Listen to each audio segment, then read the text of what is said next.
Pak Ketua, sejauh pengamatan Pak Ketua, mengapa perlu Bawaslu Provinsi atau Bawaslu Kabupaten Kota menjalin hubungan dengan lembaga-lembaga yang lain? Di dalam kerjasama tersebut, apa sih keuntungannya Pak Ketua bagi Bawaslu sendiri, Bawaslu Provinsi atau Bawaslu Kabupaten Kota? Keuntungannya seperti apa, termasuk mungkin bagi pihak yang dilakukan kerjasama itu sendiri? Nah, ini harus dievaluasi terkait dengan apa yang sudah kita lakukan.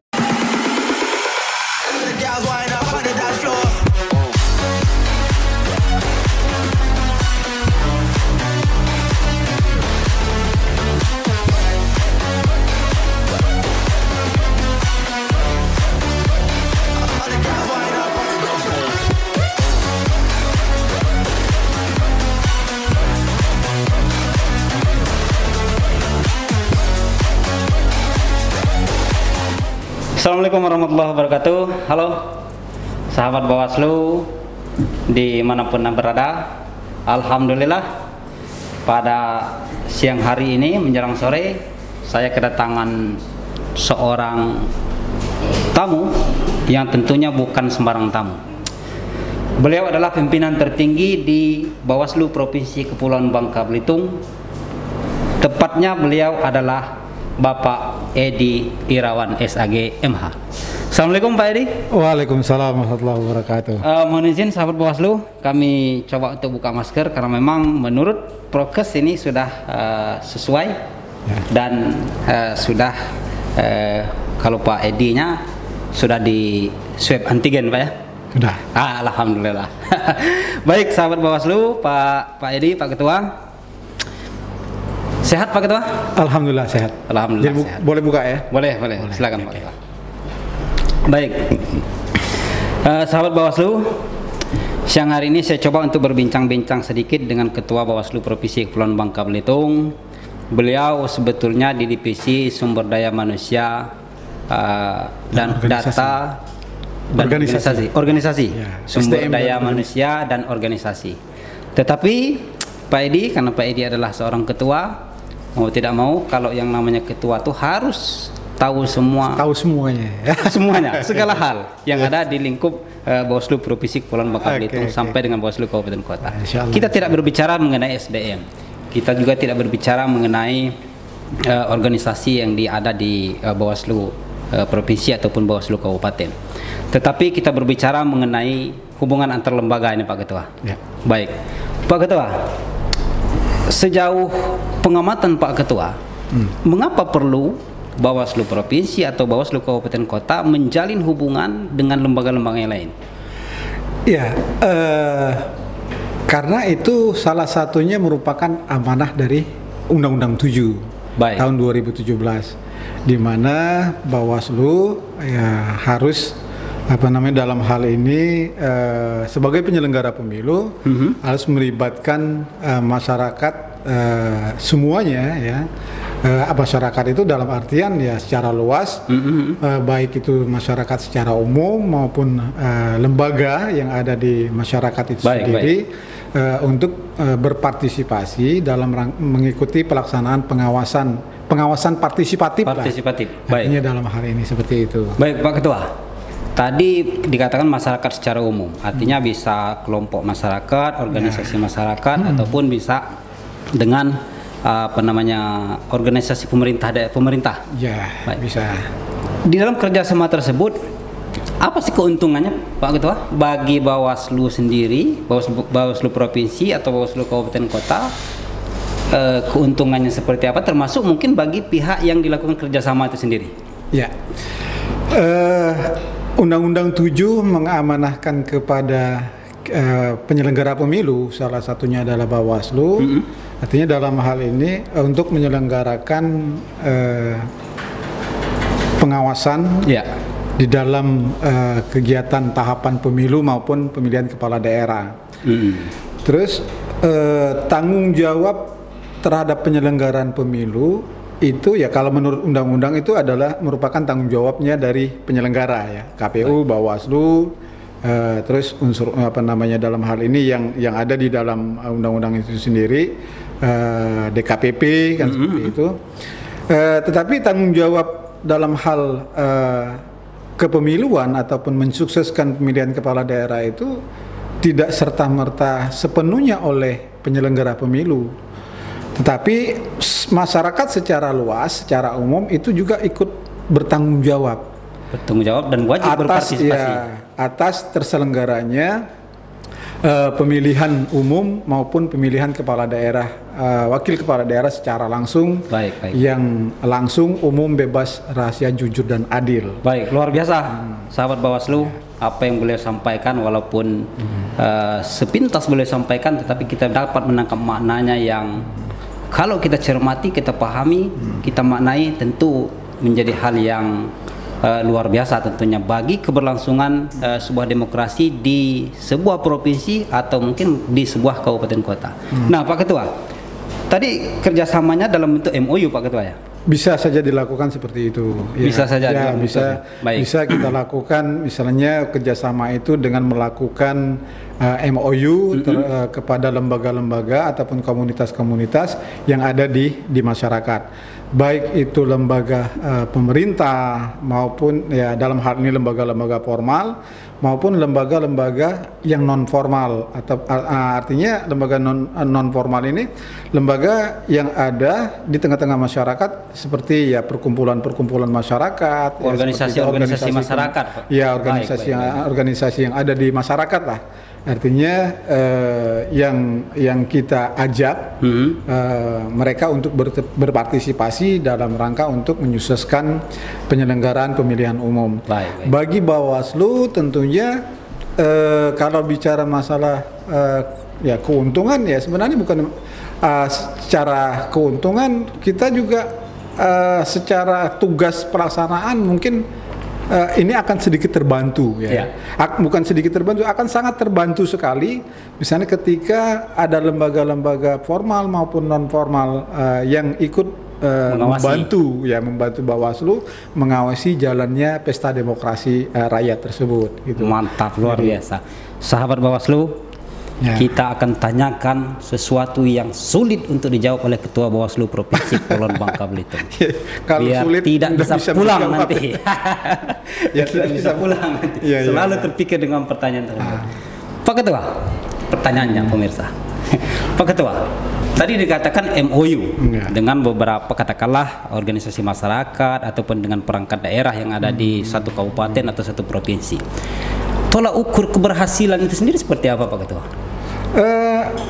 Kalau kita melihat kalau kita bicara masalah tolak ukur keberhasilan kerjasama itu, ya artinya banyaknya organisasi ataupun lembaga-lembaga baik formal maupun lembaga non formal yang bekerja sama dengan kita.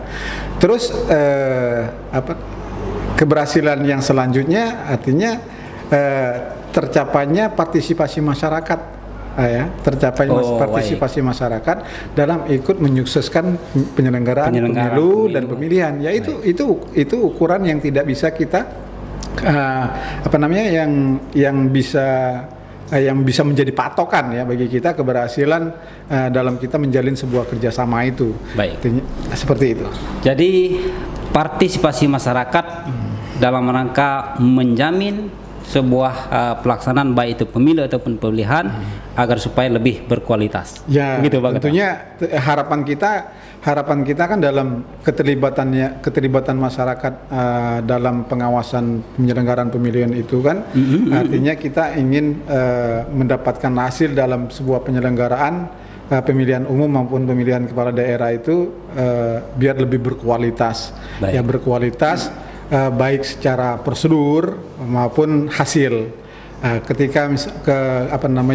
Ketika berkualitasnya secara prosedur, artinya semua tahapan yang kita lakukan yang dilakukan oleh Bawaslu beserta dengan jajarannya itu sesuai dengan aturan perundang-undangan yang sudah ditetapkan ataupun regulasi-regulasi yang ada. Baik Pak Ketua. Untuk mencapai suatu kesepakatan kerjasama, tentu sesuatu yang dikatakan tidak mudah Pak Ketua. Betul. Butuh pendekatan-pendekatan, butuh lobby-lobby segala macam. Ada kiat tersendiri dari Bawaslu Provinsi Kepulauan Bangka Belitung untuk Bawaslu Kabupaten Kota, Pak Ketua?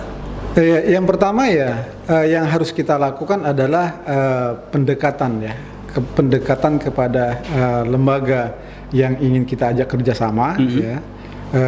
Kerjasamanya dalam artian ya tentunya ya apa namanya arahnya pada pembangunan demokrasi di tingkat lokal, di tingkat kabupaten kota maupun provinsi yang ada di Bangka Belitung tentunya. Terus tentunya dalam lembaga itu tentunya setiap lembaga kan punya visi dan misi. Nah, kesamaan tinggal kita mensinkronkan antara visi dan misi yang ada di lembaga yang kita ajak bekerja sama dengan visi misi yang ada di Bawaslu itu sendiri. Ketika persamaan visi dalam rangka kita di setiap lembaga itu kan pasti ada visi yang mengarah pada pembangunan demokrasi, ya. Semuanya arahnya, semua organisasi saya pikir semua lembaga itu pasti ada visi yang mengarah pada pembangunan demokrasi. Nah tentunya ini yang dari persamaan visi ini yang tentunya kita melakukan pendekatan kepada lembaga itu, dan bahkan kita juga tidak terlalu susah-susah untuk menggandeng lembaga-lembaga ataupun organisasi-organisasi yang ada di tengah-tengah masyarakat untuk bekerja sama dengan kita. Malahan ada lembaga yang secara langsung itu mendatangi kita untuk menawarkan kerjasama seperti itu. Ada lembaga yang seperti itu? Ada yang lembaga yang seperti itu menawarkan, artinya kerjasama, mereka ingin membantu Bawaslu dalam rangka berpartisipasi lah dalam pendidikan politik kepada masyarakat, memberikan edukasi politik kepada masyarakat, terus membantu kinerja pengawasan yang dilakukan oleh Bawaslu itu sendiri. Baik, Pak Ketua, sejauh ini pemilihan 2020 Bawaslu Kabupaten Belitung Timur sudah melakukan kerjasama atau MOU dengan 3 lembaga yang ada di Kabupaten Belitung Timur. Dari 3 lembaga tersebut kita sudah menyampaikan informasinya juga kepada Bawaslu Provinsi Kepulauan Bangka Belitung. Mungkin dari catatan MOU tersebut, apa yang menjadi catatan penting dari Bawaslu Provinsi Kepulauan Bangka Belitung terhadap kerjasama yang coba dijalin oleh Bawaslu Kabupaten Belitung Timur dengan 3 lembaga tersebut, Pak Ketua? Ya,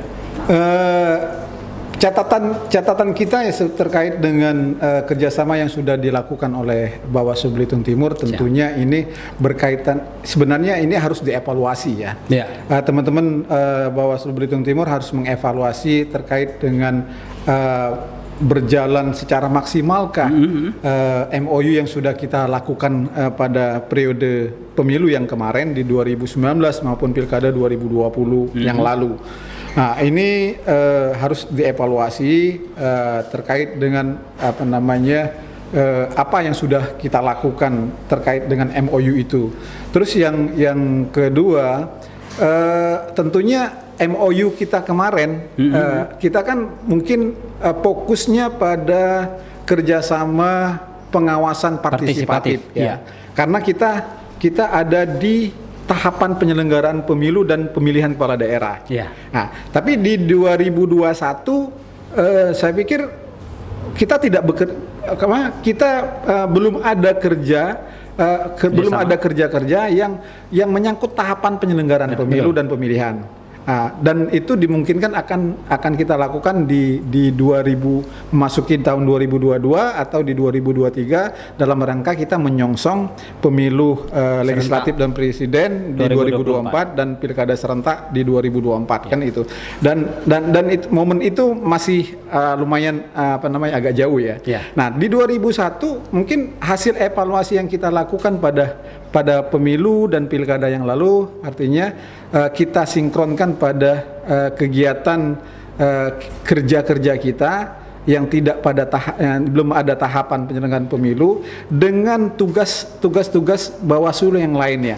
Salah satunya mungkin bisa disinkronisasikan pada misalnya pada pendidikan politik atau pendidikan demokrasi untuk masyarakat pemilih. Dan itu saya pikir banyak lembaga-lembaga yang ada di masyarakat ataupun organisasi-organisasi yang ada di masyarakat kita yang memang concern terhadap pendidikan politik ataupun untuk pendidikan pencapaian demokrasi yang baik bagi pendidikan demokrasi yang baik di tengah masyarakat kita, ada lembaga yang concern terhadap itu. Nah, ini bisa teman-teman Bawaslu Belitung Timur manfaatkan, artinya mengajak lembaga-lembaga itu untuk yuk kita bersama-sama memberikan edukasi politik kepada masyarakat. Mumpung kita untuk tahapan pilkada maupun pemilu ini masih agak lumayan panjang gitu betul. Untuk mencapai titik tahapan pilkada pemilu 2024 dan pilkada 2024. Luar biasa sahabat Bawaslu. Apa yang disampaikan oleh Ketua Bawaslu Provinsi Kepulauan Bangka Belitung, satu catatan yang sangat penting bahwa apa yang kita lakukan sebelumnya harus kita evaluasi untuk menjadi perbaikan di masa yang akan datang, khususnya bagi Bawaslu dalam menghadapi pemilu, pilek-pilpres dan pilkada secara serentak tahun 2024. Terakhir mungkin Pak Ketua, ada saran masukan untuk Bawaslu Kabupaten Belitung Timur? Ya, terima kasih. Sebelumnya saya mengucapkan terima kasih nih. Sebenarnya ini bukannya diundang tapi datang sendiri, gitu kan? Karena ada tugas yang harus disampaikan pada kawan-kawan di Bawaslu Belitung Timur. Yang kedua, ini apresiasi kita bagi tim humas, teman-teman humas di Bawaslu Belitung Timur ya. Baik. Yang kegiatan semacam ini. Podcast. Saya pikir podcast semacam ini ini bisa saya berharap ini akan berkesinambungan. Jangan nanti berhenti di tengah jalan begitu. Baik. Saya berharap seperti itu, ada kesinambungan. Dan ini perlu juga dicontoh kayaknya oleh Bawaslu Provinsi sendiri, oleh tim humas Pak Dedi nanti. Ya, hal ini yang sangat luar biasa. Itu apresiasi saya yang sangat luar biasa. Yang selanjutnya saya pikir ini kan sekali lagi ini bisa berkesinambungan nantinya, sehingga dari teman-teman di tim humas nanti karena humas itu seperti yang saya sampaikan di setiap di setiap kesempatan, misalnya dengan teman-teman di kabupaten kota, Bawaslu kabupaten kota, bahwasanya peran sentral humas itu sangat luar biasa. Artinya dari humas inilah artinya menentukan wajah lembaga kita Bawaslu, baik provinsi maupun di kabupaten kota, itu apa yang bisa kita bisa menyebarkan kepada masyarakat bahwasanya Bawaslu itu walaupun nggak ada tahapan, pekerjaan kita banyak gitu yang banyak yang harus kita lakukan kan, seperti itu. Jadi keberadaan Bawaslu tidak hanya pada momen pilkada, karena ada anggapan selama ini Pak Ketua bahwa selama tidak ada tahapan baik itu pileg ataupun pilpres ataupun pilkada, Bawaslu nggak ada kerjaan kan gitu. Tidak, artinya dari dari humas inilah nanti bisa menjawab bahwasanya anggapan publik kepada lembaga Bawaslu. Artinya walaupun tidak ada tahapan pemilu maupun pilkada Bawaslu itu kerjanya tetap ada artinya. Yang terutama seperti yang kita bahas tadi, artinya pendidikan politik pun penguatan demokrasi di publik itu tetap kita laksanakan gitu. Itu salah satu menjawab tugas kita yang dibebankan sebagaimana yang tertera dalam Undang-Undang 7 tahun 2017 itu. Apa yang menjadi prasangka? Prasangka masyarakat prasangka publik kepada lembaga. Baik Pak Ketua, terima kasih. Luar biasa obrolan. Sebetulnya masih banyak pertanyaan sahabat Bawaslu yang akan saya sampaikan. Tetapi ditanyakan lagi lah gitu kan.